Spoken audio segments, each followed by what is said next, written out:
Bonjour Hervé Nathan à Marianne. C'est une question pour Daniel Karniewicz. Si on vous suit, alors de quelle manière fait-on pour garantir, pour assurer une espérance de vie en bonne santé égale à partir du moment de la retraite, sachant que je crois que la dernière estimation sur l'espérance de vie en bonne santé entre les cadres et les ouvriers, c'est une différence de 10 ans. Et comment on fait si on fait travailler les ouvriers jusqu'à 65 ans pour les assurer qu'ils auront ensuite la même espérance de vie que les cadres ? Ça veut dire comment on fait pour faire travailler les femmes plus longtemps, en fait, la question. Indépendamment des cadres. Parce que l'espérance de vie la plus forte, c'est pour les femmes, ça vient d'être dit. Donc est-ce qu'on est prêt dans ce pays? C'est une réponse facile, mais la question le mérite.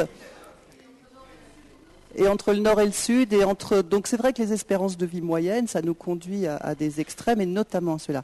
Moi, je ne crois pas à la prise en compte de l'espérance de vie en matière de retraite, sauf dans des cas très spécifiques, qui sont des cas qui vont être abordés d'ailleurs dans le rendez-vous de la pénibilité. Ça veut dire quand il y a une pénibilité au travail telle que s'il y a une usure sur la santé qui fait que continuer à travailler ou prolonger le travail, c'est impossible. Il y a une réflexion là à faire en termes d'arrêt d'activité, en termes d'inaptitude à l'activité. Plus d'ailleurs qu'en retraite. Je pense vraiment que ce n'est pas à financer par les régimes de retraite, mais que c'est une inaptitude et que c'est lié aux conditions de travail et qu'il faut l'examiner comme ça. Oui. Par contre, après, faire une durée de la retraite en fonction de l'espérance de vie de chacun, j'ai dit que je ne croyais pas suffisamment aux moyennes pour ça. Je ne serai jamais dans la moyenne qu'il faut pour avoir misé sur la bonne espérance de vie à la retraite. Merci.